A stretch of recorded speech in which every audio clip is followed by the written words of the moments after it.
I am ready to take on this game now that I got double jump. Look at this. Oh! Look at you go, man. You have a reignited power. I'm so excited because I know exactly where I'm going now. I'm excited for you. I like this new clarity teal. It's very nice. Good, good. I feel like I've been watching the hero's journey. Oh, there's someone biting my leg. I didn't even realize. Someone doing what to your leg? Someone was biting my leg. There was just a dude I thought you biting my said butting your leg, and I was like, if I had a nickel, someone butted my leg. I'm kidding. No one's ever butted my leg. No, actually, that's not true. There was that one goat. That one goat. I've never been head butted by a farm animal. I hope to change that one day. It is a passion of mine. Is it? It's you know, like some people, they want to become famous. I just want to get hit by a goat one day, you know. Yeah, that's fair. I'm trying to think, like, if you did not do what you did for a living, what could I see you doing? Let's answer this question for each other, because I know how important it is that we need to know this. I could see you being in, like,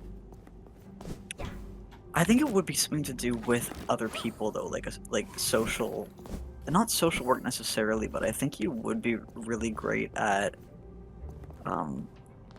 maybe, I think, like, I guess maybe you would be really good at social work. I'm trying to think of what specifically, though. I think you'd be really good at a retirement home. I think you'd be really good at taking care of seniors. I think I'd find that very difficult because of my nan being there, like in an old person's home, like for years. I think I found that very challenging, mentally. I don't know. I think I'll just do retail. Yeah, maybe I'd change my. I mean, I was gonna fucking say be a farmer first and foremost, No, but God, you're no. not true at all. No, I'd probably just do retail. Like, I enjoyed it. I didn't want to say that though, because I wanted to make sure that I mean, retail's not like bad at all. No, I enjoyed it. I did like it. It was difficult, like, but I enjoyed it. I had fun with it. Okay, so you just keep on with it, keeping with retail. Yeah. Okay. I think I'd change the position, like maybe go into a game store, because I know how to sell anything there. Sure. But like, yeah, I'd enjoy it. I respect that. Okay. I feel like I probably should have get, but I guess I was probably trying to think of something that wasn't close to gaming. Like, it's interesting because, like, as a kid, I was, or like as a at an age, I was saying to myself, like, oh, I would like to,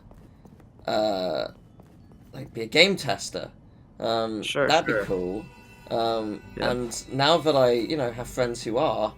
No, I think it would drive me mad. I couldn't do it. I have so much respect.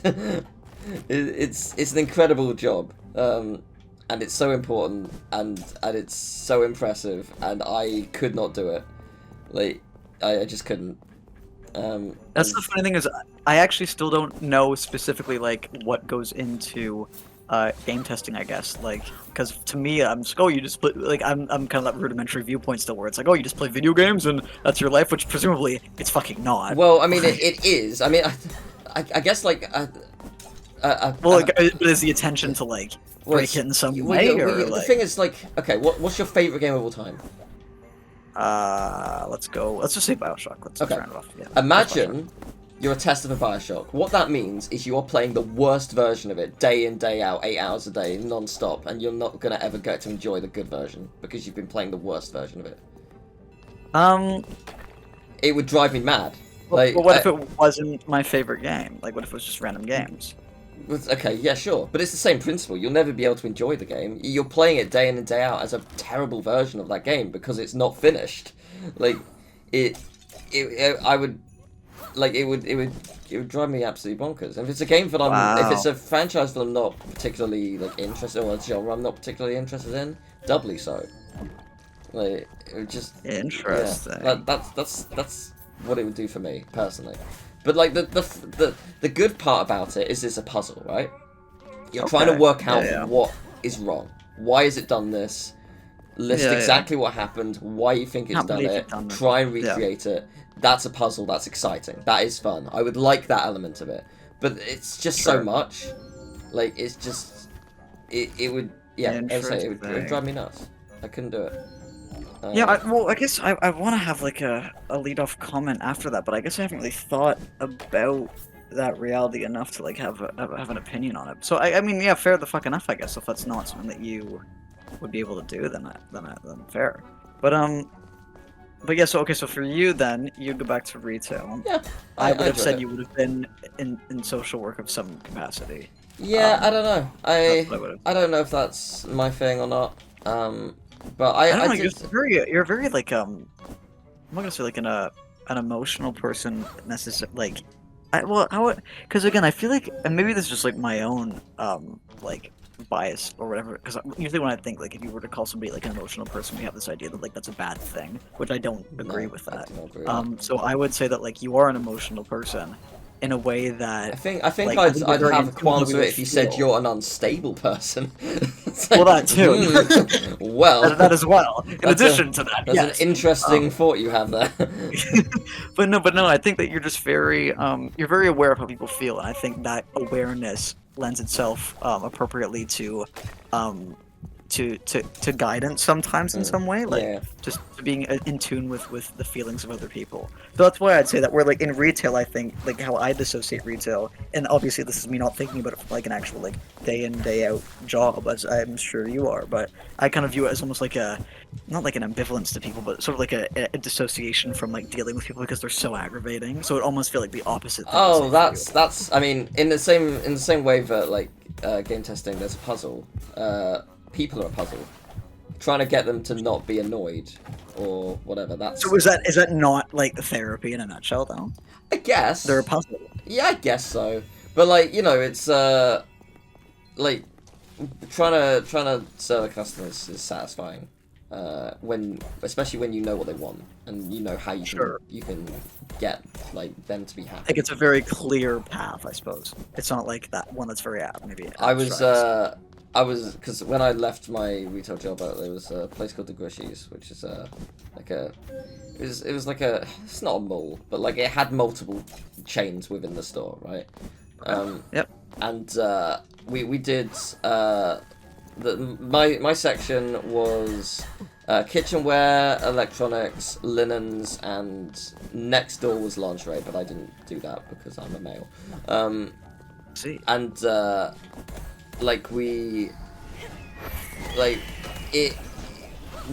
we sold a lot of stuff that people would never buy, and I was adamant before I left that I was going to get rid of it.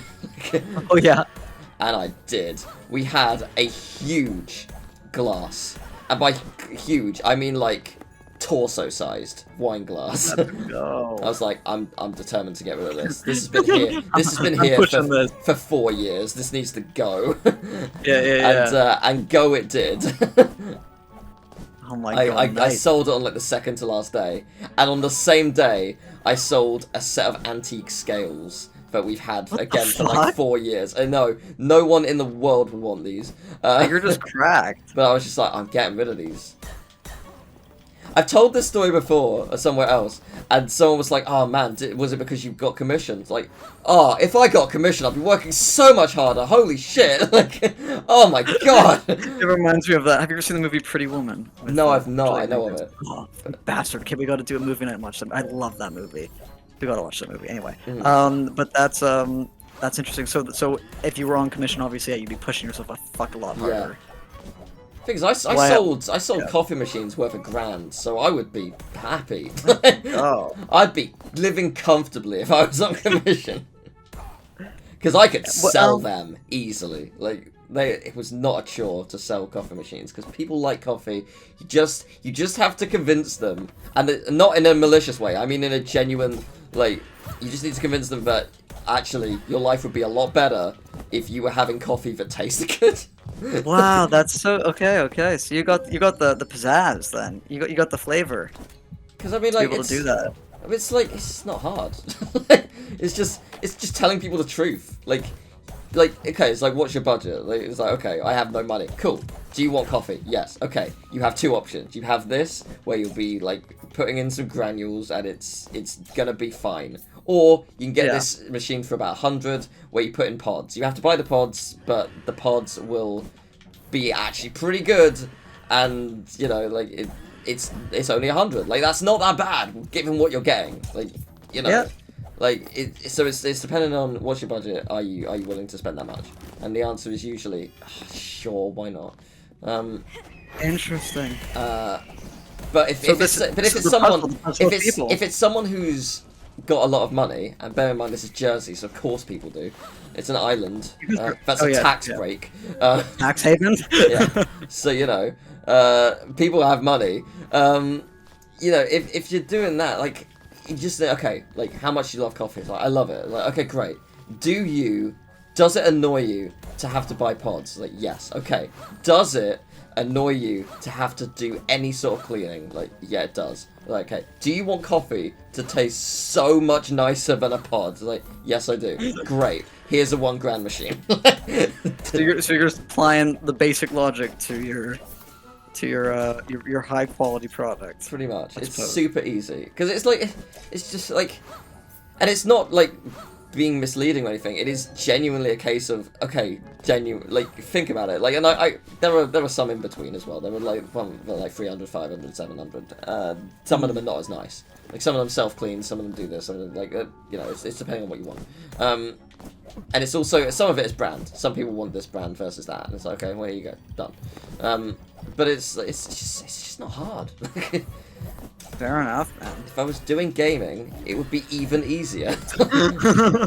Well, I respect the easiest job in the world. Oh, that was unfortunate.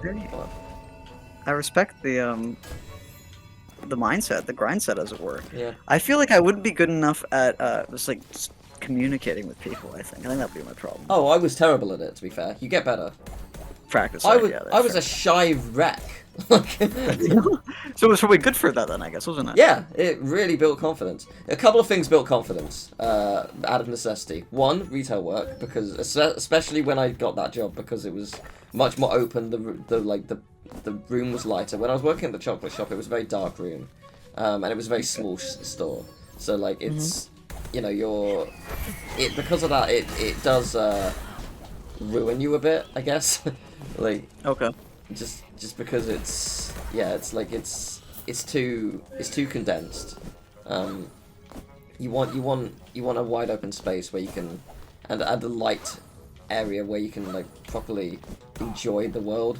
Because like it's the same thing as like, oh, you need to go outside and get vitamin D's because through sunlight and stuff. It's like, well, yeah, you also need that in a working environment. If the room is dark, you're gonna be miserable. Yeah, fair enough. You want the room to be lighter.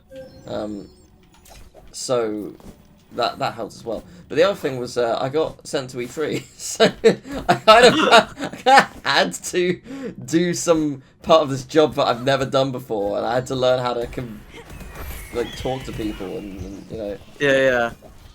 So that'll do it.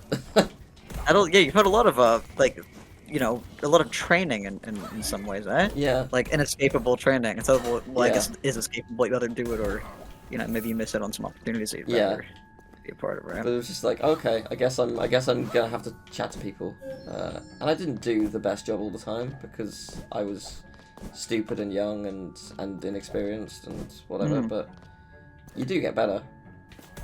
Yeah, I guess it's fair, isn't it? Best piece of advice I would give to. I fucking hope you don't. Best piece of advice I'll give to anyone watching: if you like get in contact with someone, and give you an email, even if you don't have anything specific to say to them, but like say you're at like a dinner or whatever, just be like, "Thank you very much for chatting to me last night." Just a quick email, just be like, "Thanks for chatting, really enjoyed it."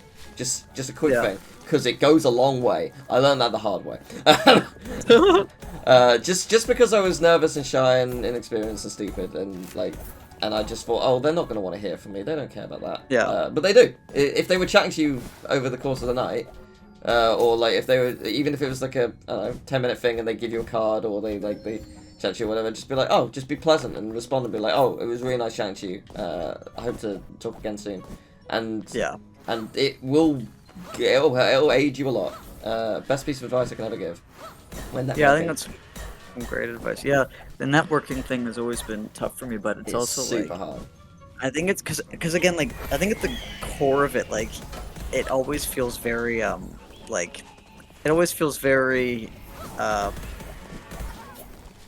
like you're kind of climbing up the ladder, and it almost feels like there's an awareness that that's happening between all parties. Yeah. And it's like, what's the most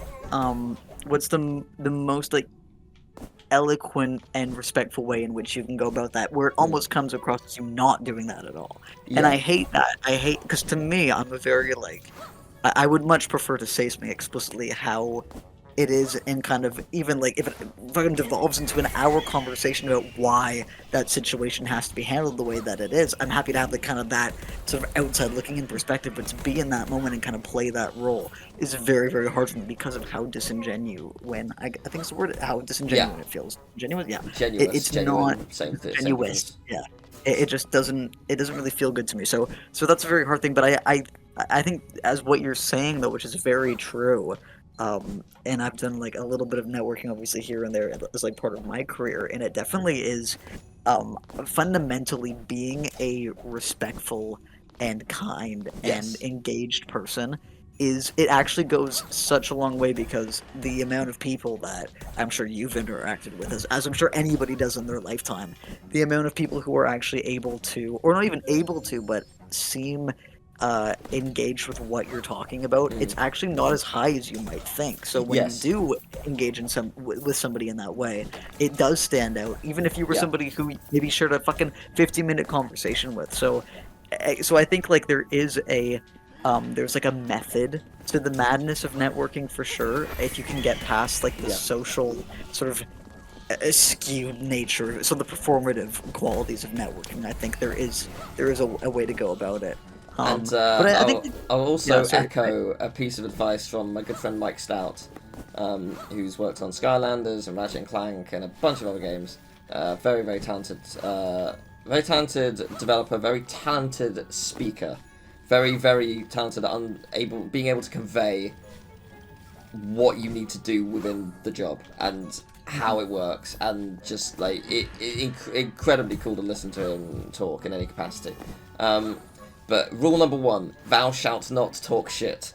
Because if you talk about someone behind someone's back, and and it gets back to them, there is a chance in the future they might be your boss on a project, and you are fucked. Like, that's very, very fair. Yeah, 100%. Like, there is nothing you can do, because like you can't apologize and be like, oh yeah, sorry, I had an opinion about you. Like, there's nothing you can say. You are just like, you can't backpedal it. There's nothing you can do. Oh, that's such a fair point, isn't it? Yeah. It's just at that point, it's absolutely game over. And I think especially too, I guess I can even say especially too, because it's just like entertainment as a whole. Like, it's such I use this word loosely, it's such an incestuous industry where everybody knows everybody. That it's a reputation based thing in a lot of cases, really. That if somebody thinks you're like a schmuck, like everybody will hear about it. Yeah, like especially in the creative fields too. Like even working in like the art departments on stuff, right? Like you hear about artists who don't handle themselves in a way that is professional, and then you literally hear about it's like night and day. It's like, yeah, we're not going to work with them again. And right there, what could be a not a lifetime, but as a sustainable amount of freelance work is completely gone based on the way that you handled yourself. And there are, I think, like, I have a couple different thoughts. I usually have like my sort of prickles go up a lot when it comes to like order and stuff, and like a way you have to perform in order to get somewhere. I don't like this obligatory nature of like, you have to do this thing, you have to play by these rules or perform in this way to get what you want. I don't like that there's a performative nature to this stuff.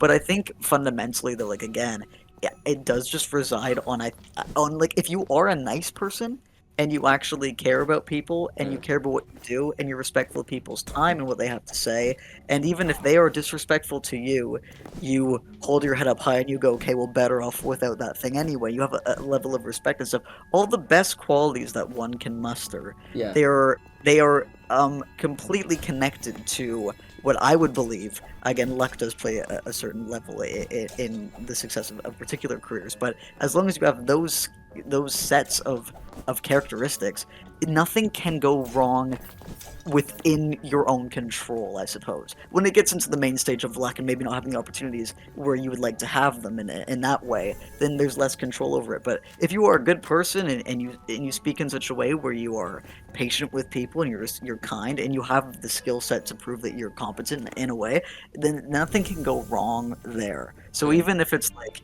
people are like, oh, well, you have to act this way in like corporate settings or whatever, it's like, well, how I've kind of managed to like mentally bypass that like feeling of having to abide by somebody else's rules. It's that, well, the rules, as specific or not as specific, but as like, you know, controlling as they can be, as long as you abide by the rules of just being a good person, it will still hopefully overlap with this other set of rules that's like applicable, you know, in this context, but it's also applicable everywhere. You know, is that making sense, kind of? Yeah. Like, I don't know if that like prickles you the same way that it does me, but I just hate that there's this corporate kind of nature in which we have to interact with other human beings. It's like we all shit and we all die. It's like I don't like that there's this performative thing that we have to do with one another. It feels very like ego stroking sometimes in a way that's just not to me. It's not necessarily fair, especially since the things that, especially in entertainment where the most ego stroking has to happen, it's done in a field in which you're not curing cancer, are you? You're creating thing, which entertainment is important and it can save lives to a certain extent, right? I think emotional well-being of people, it can be tied to entertainment to a certain extent, right? Where if you watch something, you play something and it helps you, I don't think that it's completely dissociated of that.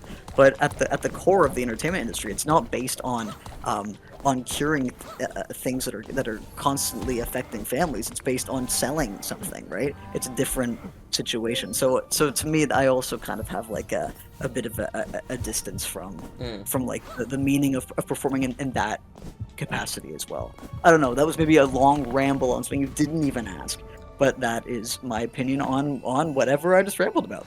So there you go. That is fair. Did it make sense, or did I sound like a lunatic for like the past? It did make sense. Okay, good. Just making sure. But yes, I think to Mike Stout's thing though, it's true. Whatever you say, people will know. They will hear about it, and be nice and kind to people because it will come back to the source. That is a very fair point. Very true. So, we are fighting Swole Boney Ebenezer. Oh fuck yeah, we are. Yeah. So this is fun. You're doing good. Yeah, that's, I guess we're in for the long haul again. Another very difficult boss fight. It's been like boss central. Yeah. Did you fight any boss first wave? We did. Or is it now all? Oh, we did. We did. Okay. Just not as many. Okay.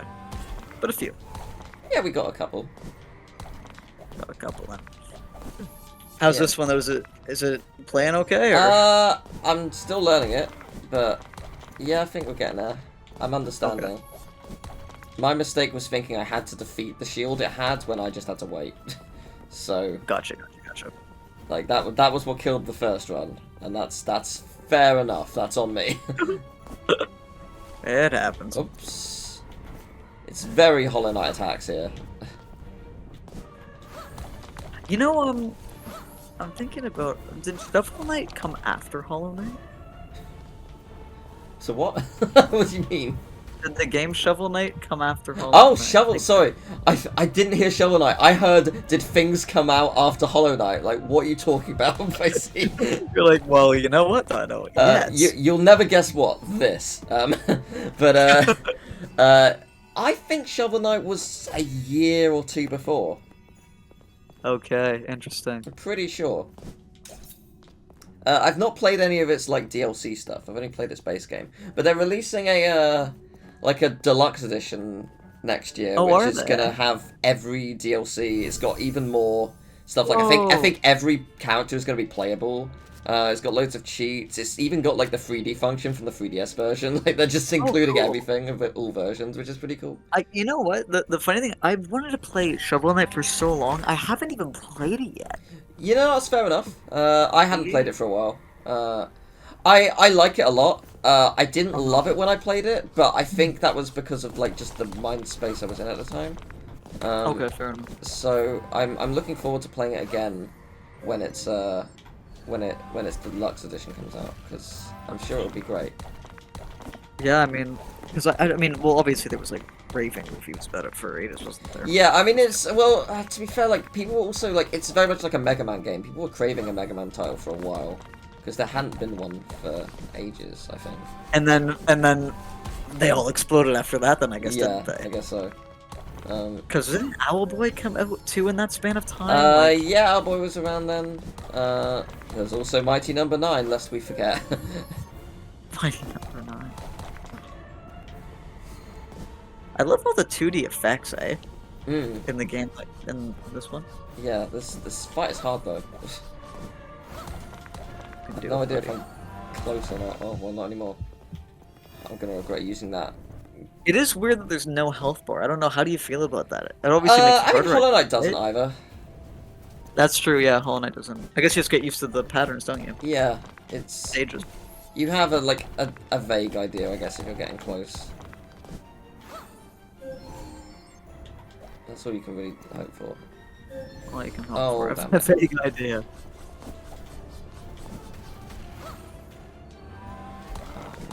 Oh boy, there you go. Jeez, there's a lot going on though visually to process, though, isn't it? Holy. It is a big boss. It reminds me of Cuphead too, like when a little bit. My cousin Luke and I, we played Cuphead together, and the hardest thing about Cuphead for me was, obviously the game is just hard, but it's the visual information on the screen. Yes, there is a lot going on. So much, it's hard to actually discern what is hitting you and what's not, like, it's very challenging. But it doesn't make it any less fucking amazing, but it does make it difficult in the game. Yeah, it is an absolutely beautiful game. I fucked up! Oh, no! I'm out of healing as well. Oh, man. That's unfortunate. Where's the nearest... You gotta get more turkeys. Yeah, the nearest warp point is not that close. It's turkey time. Oh, I do probably need to go and get more turkey, don't I? Alright, fine. It's turkey time! Fine, I'll get some more. Why do you say it so begrudgingly? Because I have to go away and I have to climb the place again. Actually, gonna help you, though. No, that's not true. What I could do is I could die after I bought them, and then it should walk me back up there. I just thought turkey time would be good for you. It is good for me. It's very helpful, but it was a long climb up here. It took ages to get up here. I have to undo it all. I love that kind of like the meek voice. I just thought turkey time would be good for you. I just thought turkey time was a good thing. It's not as good as a hot ham, but you know, it's...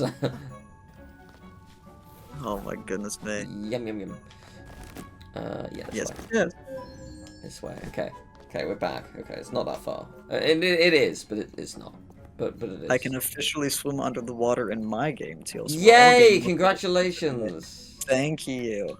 I appreciate that. And now similarly to you, I'm having that thought of, oh my god, the places I can go. Yeah. Where I can be. There are so many places, and it is a wonderful thing indeed. I love places. I love a good place. Yeah, places are pretty chill. I love it. Places are very chill. Right, I'm gonna see if I can upgrade my health and stuff again, because that would be nice. No, I don't have enough lavender. That is fair enough. Oh my god, you need lavender. Wasn't lavender a code for being a lesbian back in the day? Seeing lavender. Wasn't that it? I have absolutely no idea. I feel like... Why do I know that? I don't know. I'm not sure you're lesbian. I'm unsure. I'm not... Yeah, I guess I probably just am a lesbian. No, I think that's what it was. I don't know if it was seeing lavender, smelling lavender. No, something to do with that. Okay. Anyway. I don't know.